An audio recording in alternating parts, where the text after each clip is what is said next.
Hello everybody, my name is David. Thank you for joining me for part 2 of my question and answer videos that I do every single Monday. What I'm doing today is answering people's questions from last Monday. They went down below into the comment section and asked me questions that I'm answering now. So any questions you guys have, please go down below in the comment section. Ask me whatever you want. I'll answer them next Monday in the next Q&A video. And again, I apologize. I said in part 1, I've been seriously busier and busier every week. And so I've been getting a little bit late on releasing the Q&A videos. But don't worry, they'll be out every single week. Just a little late this week. Let's get started right away with the next question, which is from Darnell in Illinois. Hello, Darnell. You've stated our brains don't develop until age 25. But why are some people able to have successful relationships at a very early age, like high school? So I want to clarify what I said. Most of our brains don't stop growing till age 25. We usually need emotional development into adulthood. Those are the two different things I said. You kind of put them together. Like you said, we're not developed until 25. No, we're developing all the time. From the time we're born till death, really, right? But emotional development is something we do in childhood, and it continues into adulthood, okay? So why are some people able to have successful relationships at a very early age, like high school? Why not? Why can't people have relationships? Because relationships is simply relating to people, right? We have relationships. I have a relationship with my mailman. I see them almost every day. Hi, how are you? That's a relationship I have with my mailman. I see the relationship I have with my mailman is I see them, 7 a.m. and usually hit and miss kind of thing. And I go out there, and if I see them, great, and I get my mail from them. How are you? How are the kids? That's the relationship I have. So why can't I have that kind of relationship when I'm 8 years old, right? I can't. So we have relationships. We have relationships. You say, why can't we have successful relationships? Well, okay, sure. What kind of a successful relationships do children have in high school? Not that much. They get along. They don't hurt each other, hopefully, right? They turn out to be high school sweethearts and get married later forever. That's great, okay? But they're not too serious. I mean, they don't,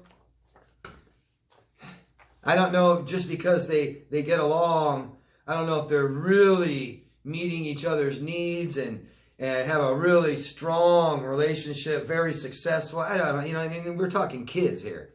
So it isn't that great, but there's no reason why they can't have a relationship. But there tends to be a lot more problems when you're younger. They aren't very good at communicating, so there might be more problems, actually. Children tend to not attach. It's something we do when we're children. We attach to our parents who meet emotional needs. You see that? And so we usually don't attach to people till we're older.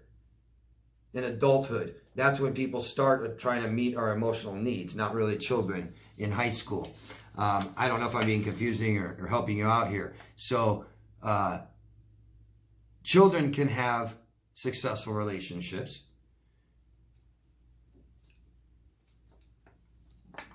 So these are things that we're taught to do. If we have good relationships with our parents and our siblings, chances are we'll have decent relationships later in life with other people. People like us who've had horrible relationships in our adulthood, I'll say it again, has problems in our childhood. We had problems with our parents, we had problems with our siblings, didn't we? All of us.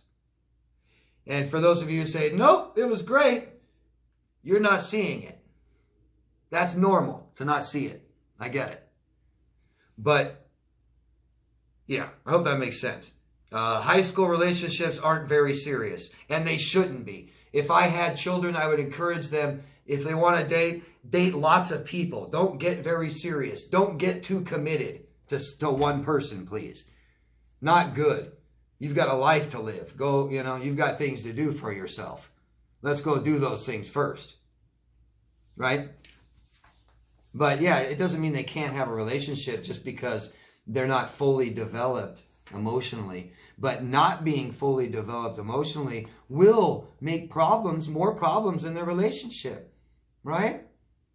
If I'm not fully developed emotionally, I may not be completely developed my empathy. I may not be totally aware of how I'm making you feel. I may not be secure enough to talk about my fears and my feelings and stuff. I may not be mature enough to know how to apologize really well. You see? So I need time to mature and develop. And so getting committed to people at such a young age is not a good idea. It isn't. And I wish that cultures and things like this wouldn't push this so much. And having children so young, because we're having children too young while we still have voids in our own lives. We have these voids, and then we have children, and hoping that we'll fill the voids. And then what happens is we focus on ourselves too much and not our children. And so our children focus on us too.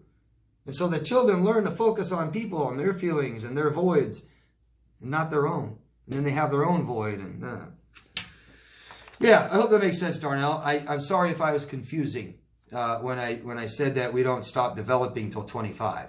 Our brains typically don't stop growing till 25. We develop emotionally, and I was talking about emotional development. That starts from day one, and we usually finish developing as we get into an adulthood, right? That's why you'll see a bully in high school. You typically will see someone be a bully in high school, and then in college, you'll see him be a pretty good guy. Changed, finished developing, developed empathy. See that? Hope that makes sense. Keep asking me more questions, Darnell. Thank you. Ways of Alchemister Surfboarder from Cleveland. Hello. Do narcissistic mothers mirror, love bomb their sons? To what degree and what age would they start or stop? So mirroring and love bombing are different things. And I'm not going to say all narcissistic mothers do anything. Do some? Sure. Yes. Narcissists mirror people, typically because they don't have their self very developed.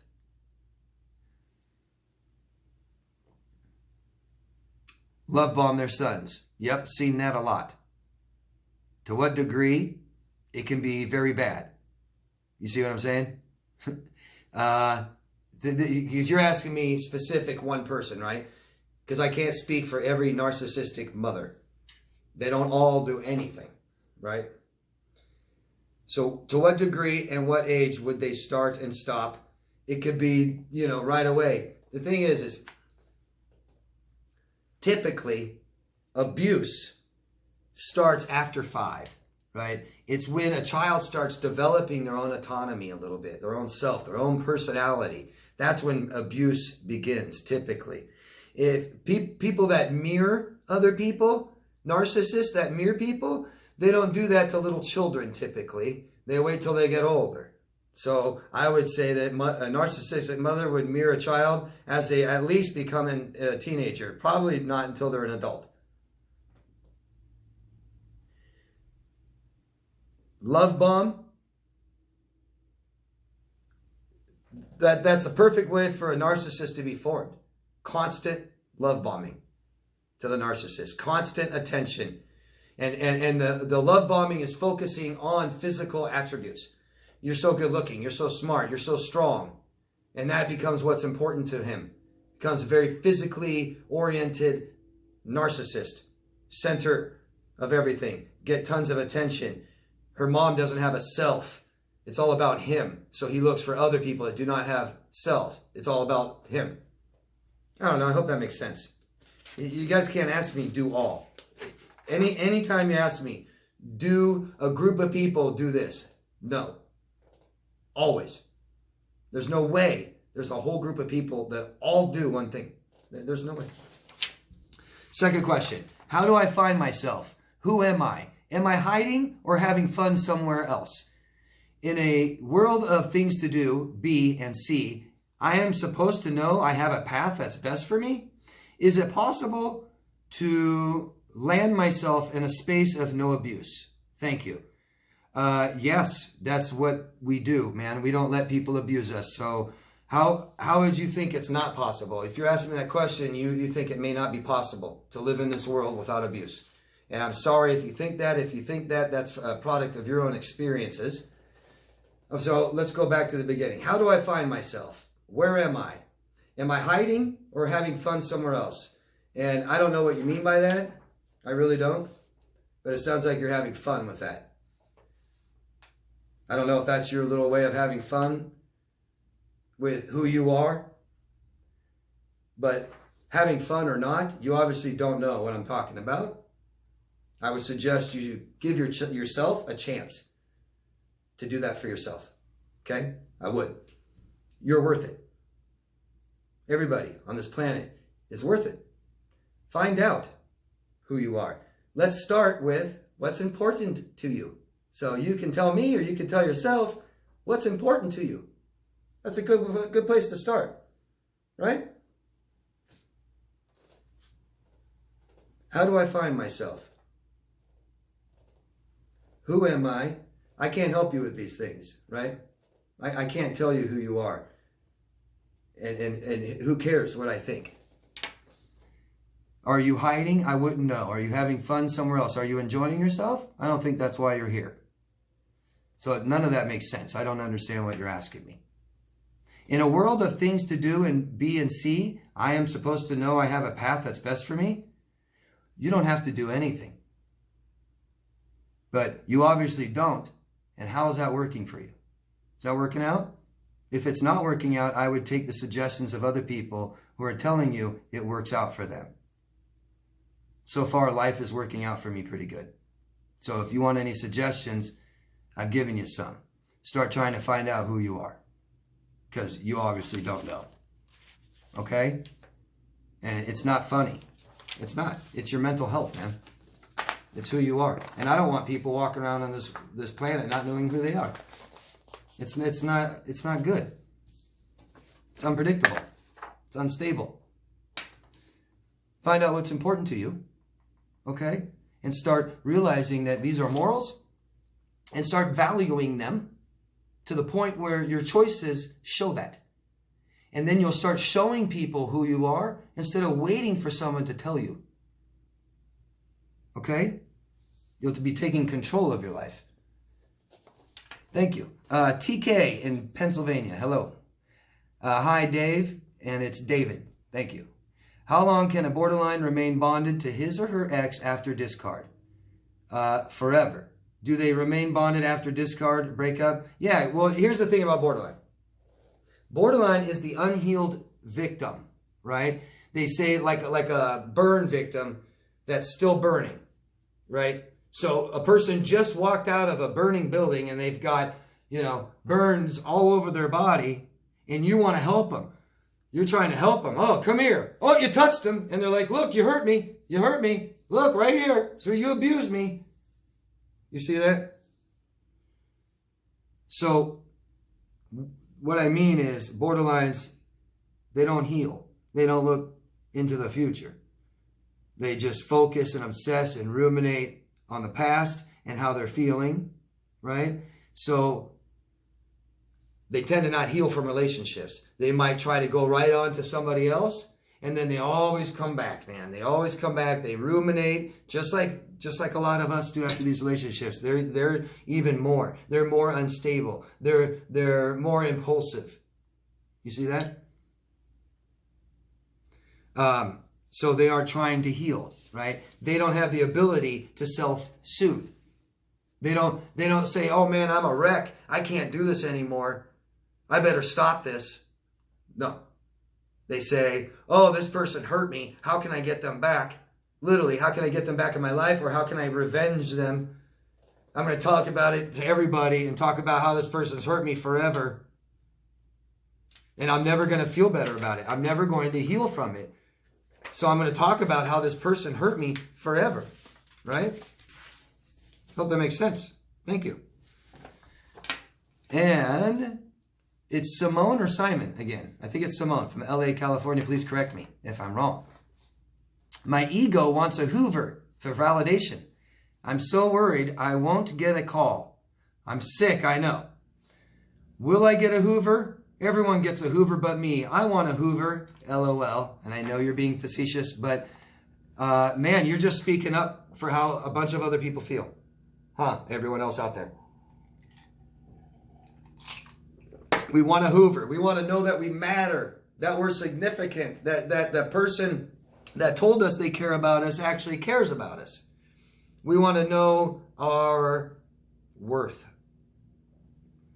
But the problem is the person we're waiting on doesn't go by worth, doesn't go by your worth, goes by a value system according to them and the value you have to them. So you're of no value right now. And you're waiting for them to show you, to have some value. So you got to have some money, some sex, some attention, whatever you gave to them. You got to have that. You got to have some more of that for them. It's got to be valuable to them. But it's not right now. They're getting it somewhere else or something. You make them feel bad, so they're going to. So what do? We take control and we decide our own value. We decide our own worth. We decide our own fate. This stops when you say, I don't want them to Hoover. Please don't Hoover me. I'm not going to wait. I'm going to start doing things that determine who I am and not let other people's opinion determine that. Because what is this? I know validation, but really our self-worth is so low. We're waiting for somebody else's opinion to help pick us up. And it's somebody else's opinion that we put too much value in all this time. We valued their opinion. We invested in it all the time.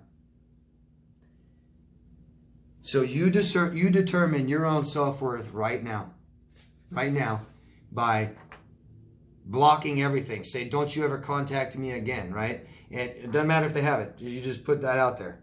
I never want that to happen again. And you make it so that they can't Hoover you, and then you tell yourself they will. That's what I did. They'll Hoover me. Right? They'll Hoover me because I'm worth it, because I'm great, because they can't get any better than me. Tell yourself what you got to do. Tell your ego what you got to tell your ego to get through this. But the more that you look, the worse it gets. The more that you wait, the worse it gets. Okay? If they Hoover you, it will get worse. Because then that felt good. You needed that. Then you need it again right away. You need it again right away. Trust me. If that's what you're waiting for, it will never be enough. So when they do it, you'll just need it again and again and again, just like them. Just like them. Oh, here's the rest of your question. Many people get it and don't want it. Instead of waiting to find out who you are, why not decide that for yourself and start showing it? So that's what I wrote to you. Many people actually get the Hoover and don't want it. Many people get that Hoover for years and don't want it. But instead of waiting to find out who you are, why not decide that for yourself and start showing it? Okay? Write down on a piece of paper what's important to you so you know who you are. And then start making decisions that really show that. That's who I am. This is who I am. Start making choices that you're proud of. Good luck. Crystal, I don't know where you're from. Crystal, please tell us your locations, guys, next time. Thank you. How do you know when it's the final discard? My ex gave me money, said he wanted a 16-year-old virgin, and then disappeared. He's not talked to me in 2 weeks, completely stonewalling me. Crystal, if someone tells you that they want a 16-year-old virgin, someone that's dating you, your boyfriend, husband, right, intimate partner, throws you away and says, I want a 16-year-old virgin, and then disappears and he's gone, right? Anything you do but say, see you later, is lowering your self-worth. You say he's stonewalling you, so you're trying to get a hold of him after he said that to you. See? He said, I don't care about you. I want someone else, a little kid. And then he disappears for 2 weeks. And he's stonewalling you. No. He discarded you. He threw you away. You're asking me, how do you know when it's the final discard? When you're done being discarded. You can determine that. This is the last time that he will throw me away like a piece of garbage. Why don't you make this time the last time, Crystal? This is a pattern. Please recognize it. He won't be done. He'll do it to you over and over again. Is that what you're waiting for, the final discard? Or are you just hoping he comes back this time, that it's not this time? God, man. Crystal, please get help, get support, get people in your life that care about you, please. Even if you have to pay for it, do it. Please, please, please, please, please. He says he wants a 16-year-old virgin. I hope he's 16 too. Are you 16, Crystal? And he's 16 and he wants to go, he wants a 16-year-old virgin. How do you feel about that, Crystal? How do you feel about dating somebody who wants to rape a child?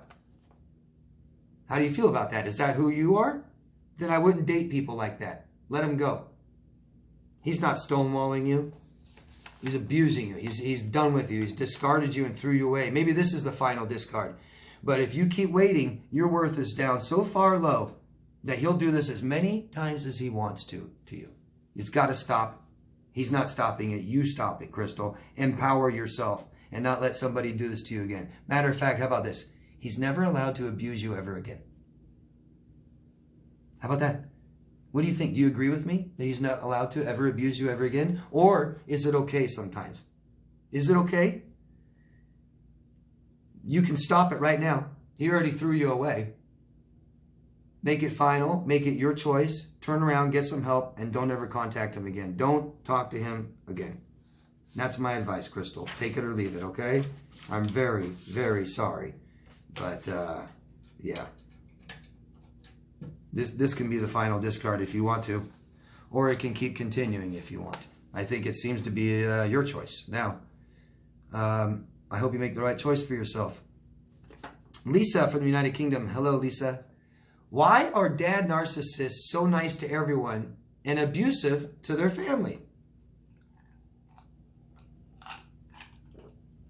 My mother passed and siblings took off. I'm all he has left, and he's more narcissistic now than he's ever been. More intolerable than I can cope with. I'm sorry, Lisa. I'm sorry. So the biggest reason people abuse people at home and are nice out in public, what does that tell you? For one, they know it's wrong, or they would do it out in public. The reason the reason we conform is because we need society. We need society. Your father needs society. He doesn't want to be ostracized. He doesn't want to be kicked out. He doesn't want to be arrested. He doesn't want these things, okay? He needs society. So we just abuse people behind closed doors. We don't let people see. We don't let people know. Your father probably, I'm guessing, if he's just a narcissist, he cares about what people think of him. That's who he is. Everybody else's opinion, right? But he doesn't care about his family's opinion because he's put a value system on you and he hates his family. That's why he abuses you guys. He hates himself, so he hates the people closest to him. If I hate myself, right? If I hate myself, I tend to hate people that want to get close to me. If I hate myself, I hate the people closest to me. You tend to do that. I can't hate myself and love you.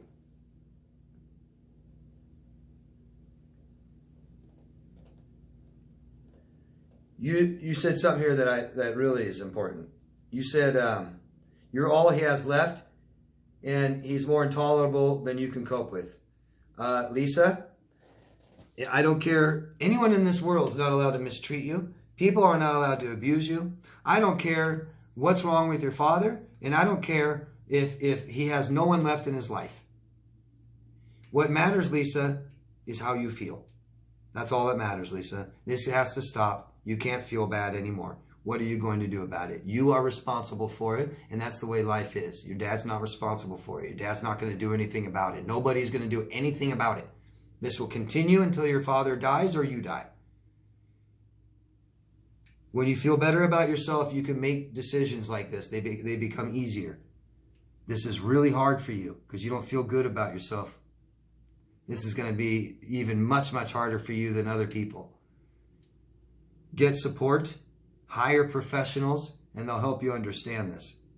You'll feel better about your choice about not talking to him anymore, because you can't talk to him anymore.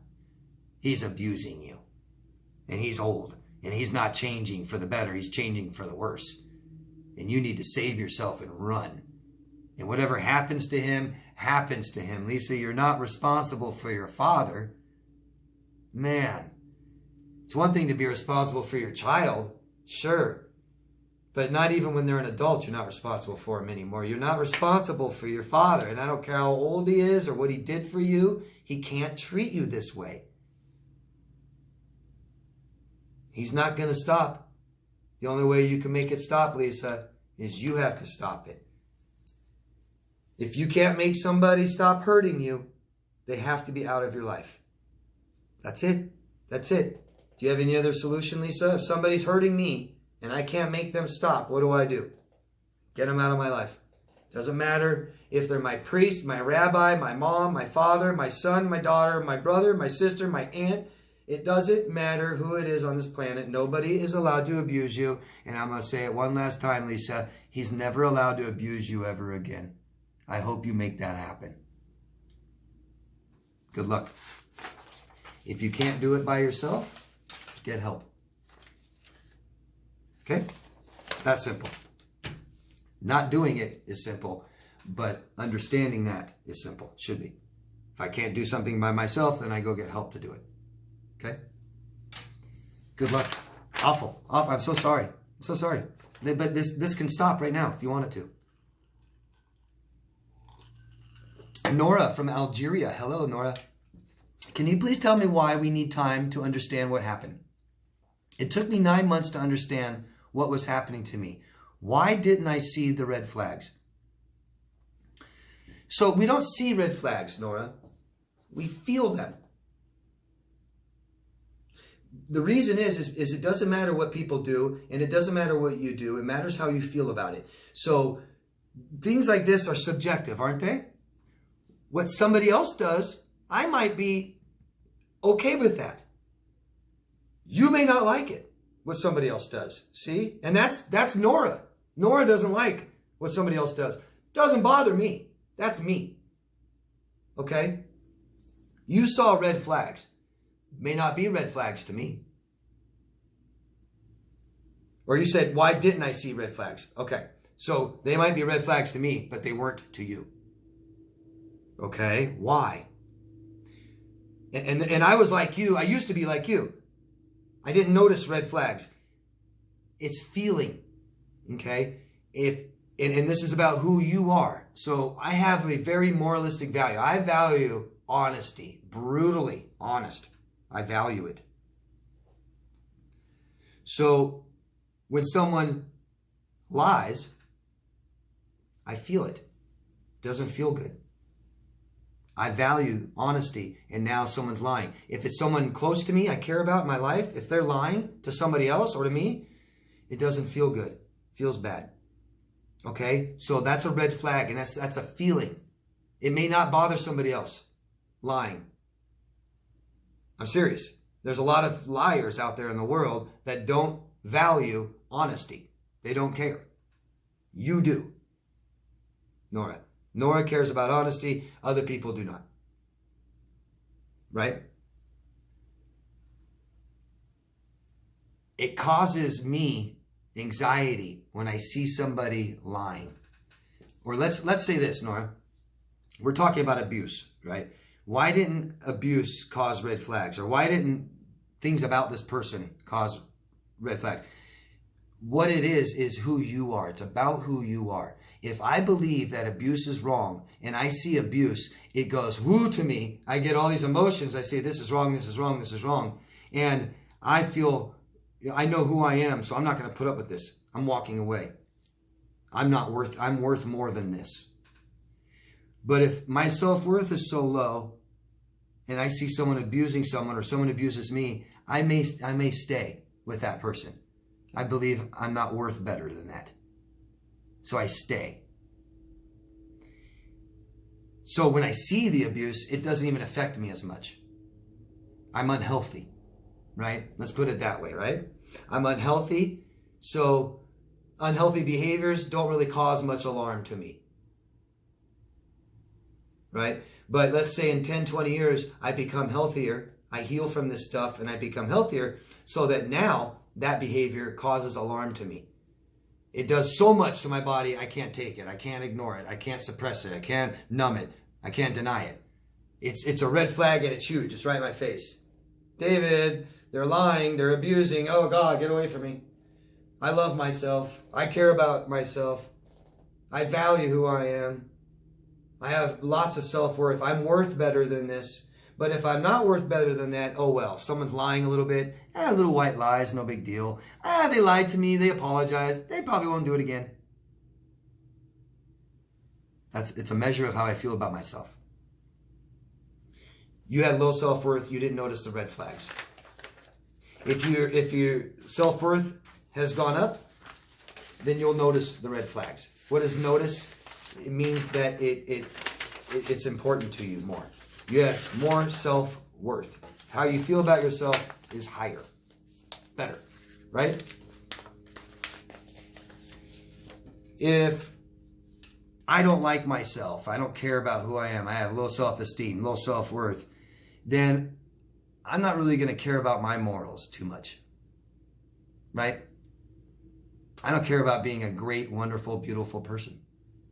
So I wouldn't care about my morals very much. I wouldn't care about the morals in the people around me. I will have friends who are liars. I may have friends who are thieves. I may have friends who abuse their significant other. I may have friends that, see what I mean?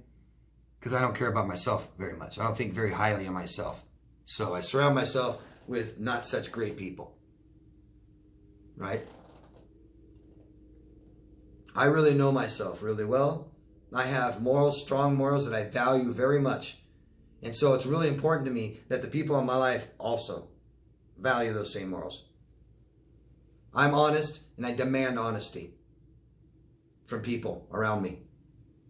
I know there's lots of people that don't value that. That's fine. I just work with them. I pass them by in society and say hi, That's it. But they don't have to be my friends, my lovers, my intimate partners, family that I associate with every day. Yeah. Okay? Hope that makes sense, guys. Keep asking me questions. Please, please, please. I love it. I hope you guys are learning. Hope you guys are feeling better. Hope you're making better decisions. Hope you're finding out who you are and what's important to you. What do you value morally? Okay? Thanks, guys. Keep asking questions. Love yourself first. I'll see you next week.